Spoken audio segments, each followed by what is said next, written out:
प्राणायामच्या अभ्यासमध्ये पहिला भस्त्रिका. ध्यानमुद्रा, मेरुदंड सरळ ठेवायचा आहे, डोळे बंद, चेहऱ्यावर प्रसन्न भाव आणि दीर्घ श्वास घ्यायचा आहे, दीर्घ सोडायचा आहे. एकदम साधारण क्रिया आहे. या साधारण क्रियेमुळे आपल्या शरीरामध्ये 37 ट्रिलियन सेल्सला पुरेसा ऑक्सिजन मिळणार आणि 37 ट्रिलियन सेल्सचं स्ट्रक्चर आणि कॅरेक्टर आपल्या मूळ स्वभावामध्ये येणार.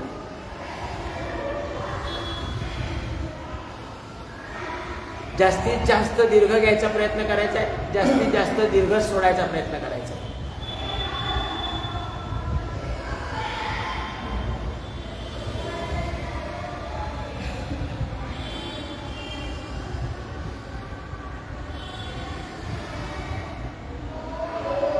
दिवसभर आपल्याला जेव्हा आठवण येईल, दिवसभर रात्री जेव्हा आठवण येईल तेव्हा दीर्घ श्वसन चालू ठेवायचं. 5 मिनिट, 10 मिनिट किंबहुना मॅक्झिमम वेळ जर दीर्घ श्वसन आपण केलं तर आपल्याला काही दिवसामध्ये आपल्या शरीरामध्ये आणि जीवनामध्ये, जीवनाच्या सर्व कार्यांमध्ये आपल्याला बदलाव झालेला आढळून येईल.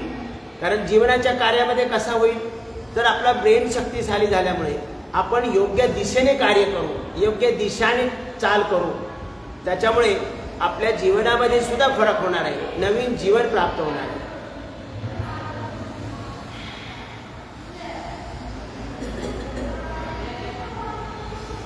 थांबूया. आता यानंतर कपालभाती.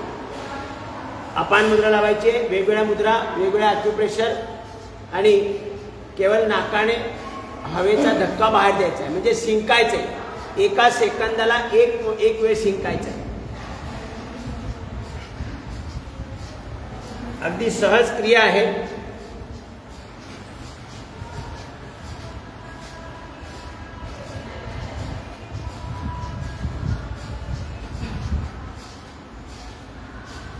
कपालभाती खाली पोटच केली पाहिजे. कोणती पण योगिक क्रिया जी आहे ती शक्यतो खाली पोटच करायची आहे. पण काही क्रियांना जेवण केल्यावर सुद्धा करू शकतो आपण. प्राणायामच्या काही प्रक्रिया आहेत, अनुलोम विलोम वगैरे, भस्त्रिका आपण जेवण केल्यावर सुद्धा करू शकतो. पण कपालभाती खाली पोटच केली पाहिजे. आणि ऑपरेशन असेल त्या 3 महिने, 6 महिने, 9 महिने, 12 महिने ऑपरेशनच्या तीव्रतेनुसार त्यानंतर करायचे, तोपर्यंत करायचे नाही. गर्भवतीमध्ये, प्रेग्नन्सी पिरियडमध्ये करायची नाही, मासिक धर्म पिरियडमध्ये करायची नाही आहे कपालभाती.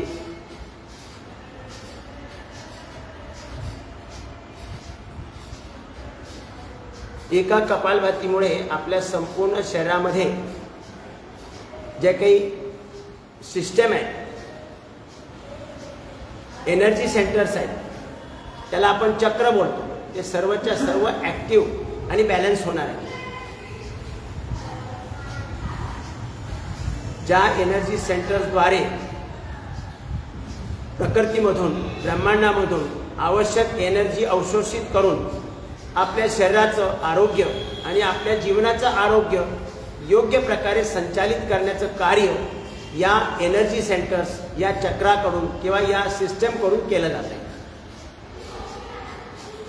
ती सर्व सिस्टम या एका कपालभातीमुळे ॲक्टिवेट होतात. मूलाधार, स्वादिष्ठान, मणिपूर, अनाहत, विशुद्धी, आज्ञाचक्र, बिंदुचक्र आणि सहस्राधार चक्र.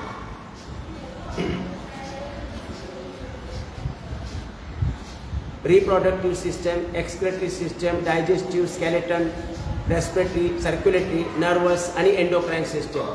ही 8 चक्रांना 8 सिस्टम आहे. त्या ठिकाणी वेगवेगळ्या ग्रंथी आहेत.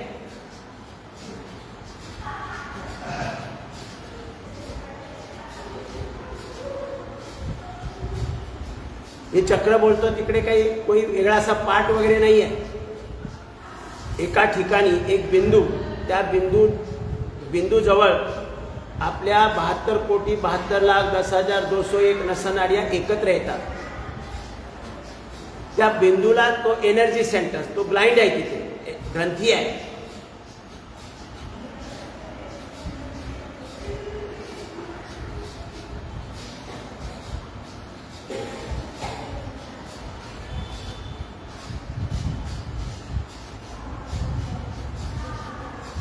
कुठल्याही वनस्पती, शाकसब्जी वनस्पती ज्या आहेत त्यांच्या बीमध्ये बीला पोषण मिळाल्याबरोबर ती प्रकृतीतून सर्व काही अवशोषित करते की नाही, प्रकृतीमधून अवशोषित करते. तसं आपलं शरीर प्रकृतीकडून आपल्याला जे जे काय हवं आहे त्याचं प्रोग्रॅमिंग परमेश्वरानं आपल्या सेल्समध्ये केलेलं आहे. आपण त्याला जर योग्य प्रकारे ॲक्टिवेट ठेवलं तर त्या सेल्स प्रकृतीमधून जे काही आपल्याला आवश्यक आहे ते अवशोषित करून आपलं शरीराचं आरोग्य आणि जीवनाचं आरोग्य योग्य प्रकारे संचालित करू शकतात.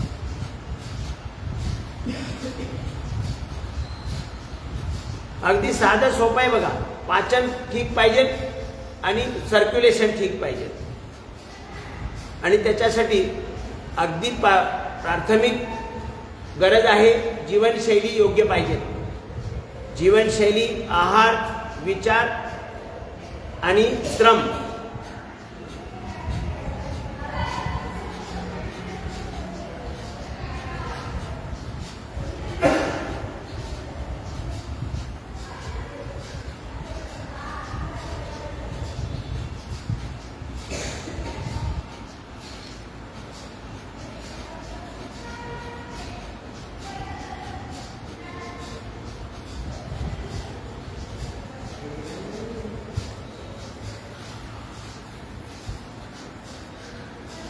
चेहऱ्यावर प्रसन्न भाव ठेवायचा आहे आणि इथं बसल्यावर फक्त आपण योग साधना करतोय त्याच्यावरच विचार ठेवायचा.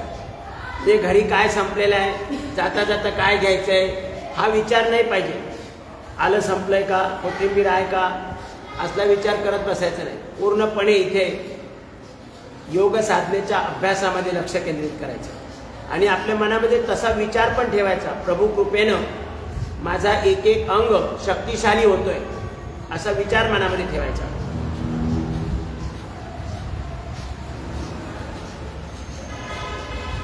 कपालभातीला काही मर्यादा नाही, अनुलोम विलोमला काही मर्यादा नाही. जेवढी जास्त आपण करू तेवढा आपला अधिक फायदा होणार आहे.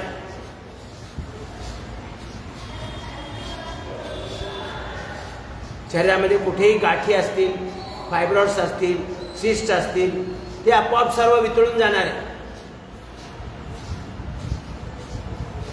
कारण ज्या ठिकाणी ब्लड सर्क्युलेशन थांबलं, रुकावट आली, त्या ठिकाणी हे शिस्ट किंवा फायब्रॉइड्स किंवा गाठी बनतात. कारण तिथे सेल्समध्ये ज्या प्रकारे कार्य व्हायला पाहिजे ते कार्य न झाल्यामुळे मग कॅन्सर सारखे पण, म्हणजे आपण आहारामध्ये काही चुकीचा आहार घेत नसताना सुद्धा कॅन्सर सारखा, ब्लड कॅन्सर सारखा आजार होतो.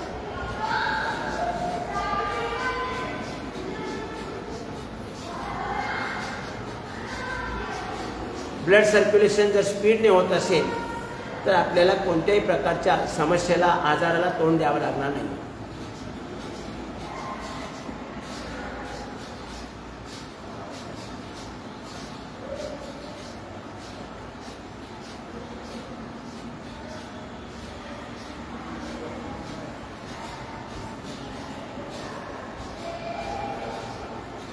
थांबूया. आता आपण उज्जाई प्राणायाम करूया. 3 वेळा उज्जाई प्राणायाम.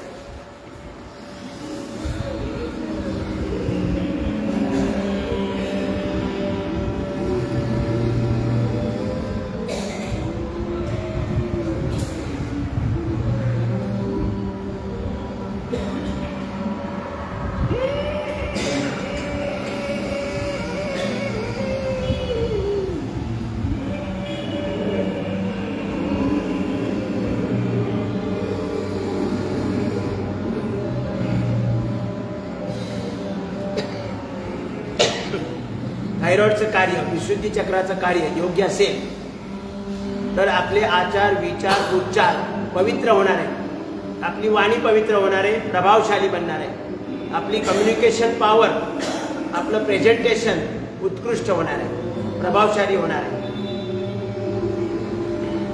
3 वेळा, 5 वेळा, 11 वेळा, 21 वेळा, जेवढं काही आपल्याला प्रभावशाली आपलं व्यक्तिमत्व बनवायचं आहे त्याच्यासाठी आपल्याला ही जास्तीत जास्त वेळा करायची आहे. अगदी 51 वेळा केली तरी चालेल, पण हळूहळू वाढवायची आहे, लक्षात ठेवा.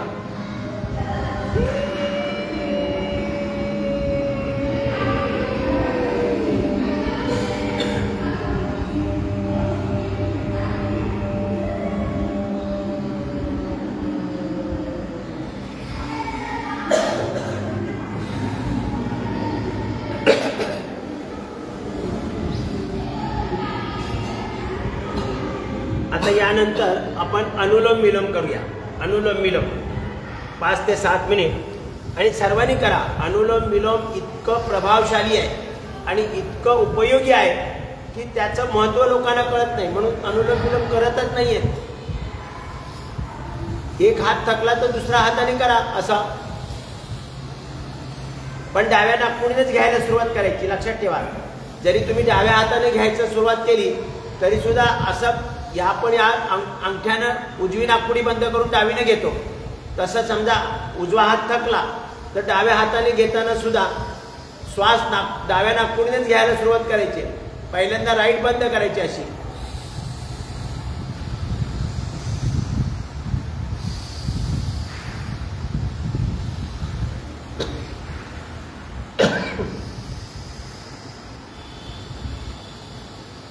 अनुलोम विलोममुळे आपल्या संपूर्ण शरीराची शुद्धी होते, आपला ब्रेन शक्तिशाली बनतोय, आपली मेमरी स्ट्रॉंग बनते, आपल्या शरीरामध्ये कुठेही ब्लड सर्क्युलेशनमध्ये बाधा न आल्यामुळे कुठेही गाठी, सिस्ट, फायब्रॉइड्स वगैरे होत नाहीये. म्हणून प्रभावशाली. पॅरालिसिसचा अटॅक आला तर दिवस रात्र जर अनुलोम विलोम केलं तर पूर्ववत स्थिती परत येते. कोणत्याही प्रकारची धावपळ न करता, औषधोपचार न करता केवळ अनुलोम विलोम.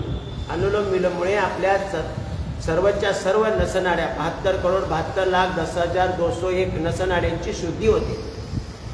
पॅरालिटिक अटॅक आतो म्हणजे काय, कुठेतरी ब्लड थांबून जातं, ब्रेनमध्ये कुठेतरी जी एक सिस्टम जी ब्लॉक होते आणि मग पॅरालिटिक अटॅक येतो आणि मग एक अंग अकार्यक्षम बनतो. त्याच्यासाठी अनुलोम विलोम सारखी सहज करण्यासारखी क्रिया आणखी दुसरी कोणती नाही आहे.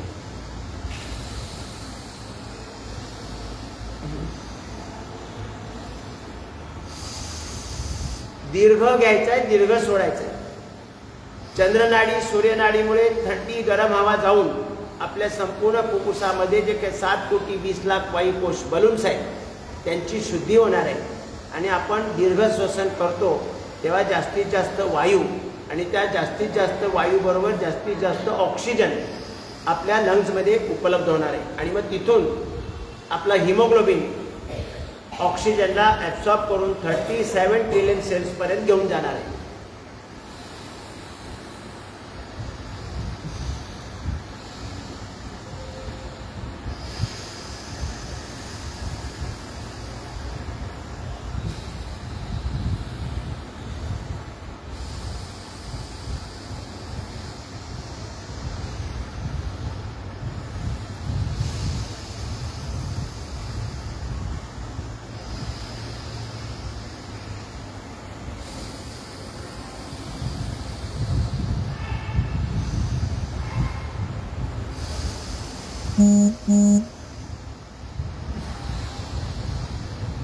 लोकांना वाटतं किती साधारण क्रिया आहे, ह्याच्यामुळं काय फायदा होणार आहे. पण आपण जेवढ्या योगिक क्रिया करतोय त्याच्यामध्ये जसं कपालभातीने 99% फायदा मिळतो, त्याच पद्धतीनं त्याच्या खालोखाल जर योग साधनेमध्ये अनेक क्रिया आपण करतोय त्याच्यात अनुलोम विलोममुळे जास्तीत जास्त फायदा होतो. या प्राणायामच्या प्रक्रियेमुळे आपल्या ओरिजिनल सॉफ्टवेअरच्या फाईल ओपन होणार आहे. केवळ व्यायामाची प्रक्रिया करून चालणार नाही. केवळ व्यायामाची प्रक्रिया केल्याने आपले हार्डवेअर मजबूत होते, पण सॉफ्टवेअरच्या फाईल ओपन न झाल्यामुळे आपण आजारापासून, रोगापासून, शारीरिक मानसिक आजारापासून आपण वाचू शकत नाही आहे. त्याच्यासाठी आपल्याला सॉफ्टवेअरच्या फाईल ओपन करणं गरजेचं आहे आणि सॉफ्टवेअरच्या फाईल ओपन होण्यासाठी आपल्याला प्राणायाम आवश्यक आहे. आणि त्यातली त्यात कपालभाती, अनुलोम विलोम जास्त.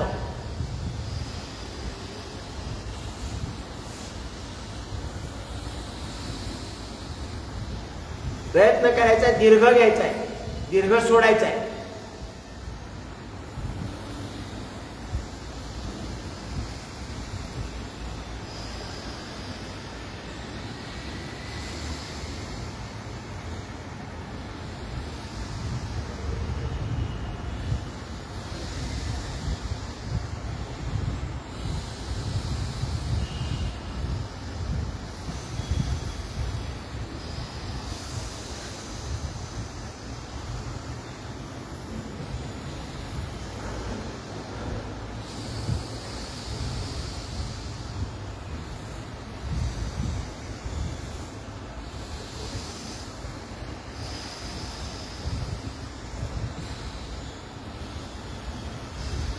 दीर्घ घ्यायचा आहे, दीर्घ सोडायचा आहे. ना आंतरकुंभक लावायचं आहे, ना बाह्य कुंभक लावायचं आहे.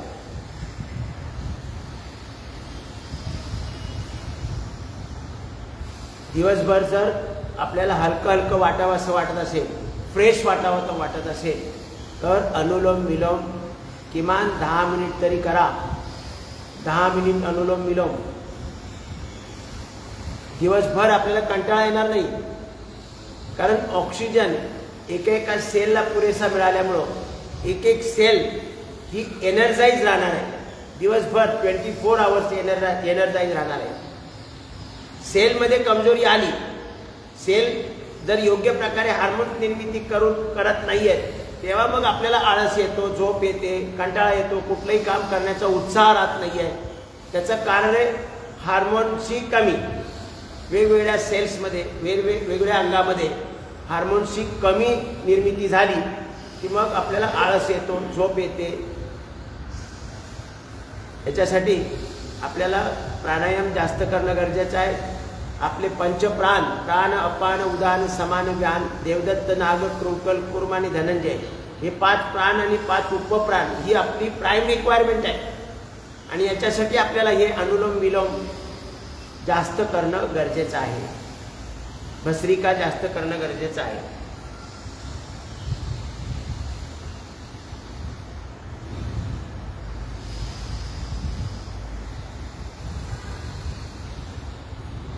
थांबूया. आणि थांबताना डाव्या नाकपुडीनं सोडूनच थांबायचे. डावीनं घ्यायला सुरुवात करायची, डावीनं सोडून थांबायचे. आता आपण यानंतर करूया भ्रामरी प्राणायाम 3 वेळा.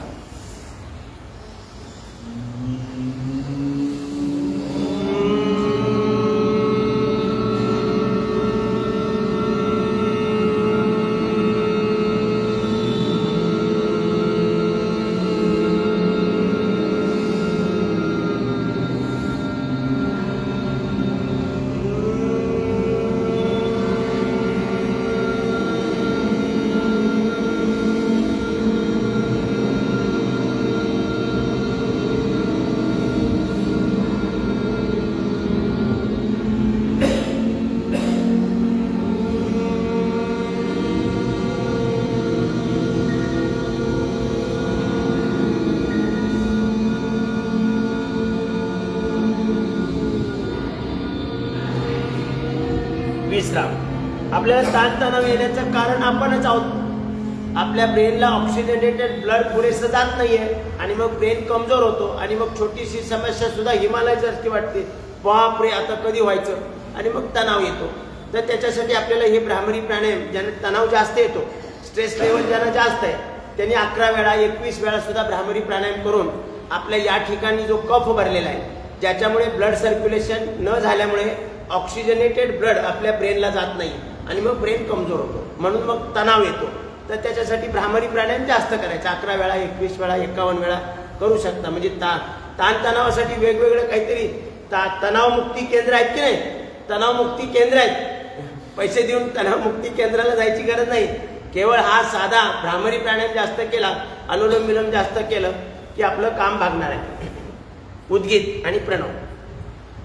मेरुदंड सरळ ठेवायचा, ध्यान मुद्रा, चेहरा समोर, डोळे बंद, चेहऱ्यावर प्रसन्न प्रसन्न मुद्रा आणि दीर्घ श्वास घ्यायचा आहे.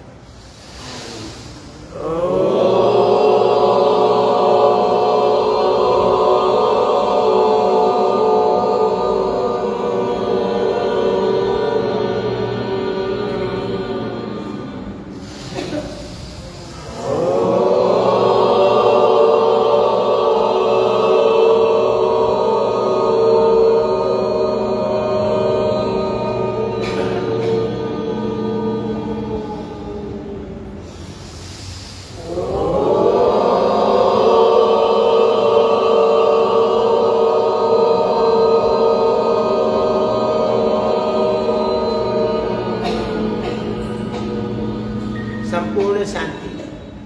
डोळे बंद ठेवायचे आणि मंद गतीने श्वास घ्यायचा आहे, मंद गतीने सोडायचा आहे. या अवस्थेमध्ये आपण जेवढं जास्त थांबू तेवढे जास्त ॲप, आपल्या प्रत्येक सेलमध्ये एक ॲप डाउनलोड करून ठेवला आहे परमेश्वराने. आपण मोबाईलमध्ये एक ॲप ॲक्टिवेट केला तर आपण किती खुश होतो, की किती कामं आपली सहज होतात. तर आपल्या शरीरात परमेश्वरानं 37 ट्रिलियन सेल्समध्ये 37 ट्रिलियन ॲप डाउनलोड करून ठेवले आणि ते ॲप ॲक्टिवेट होण्यासाठी आपल्याला योग साधनेमध्ये ध्यान अवस्थेमध्ये मॅक्झिमम बसण्याची गरज आहे.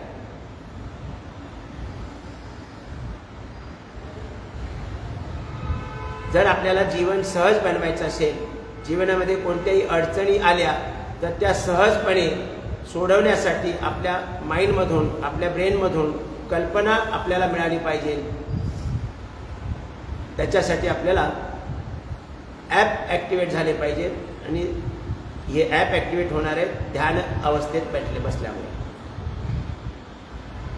दोन्ही हात वरती घ्यायचे आणि पंजे एक दुसऱ्यावर घासून पंजाची गरमी डोळ्याला देते, हळूहळू डोळे उघडायचे. अतिशय सहजपणे आपला हा योगाभ्यास होतोय. आता याच्यानंतर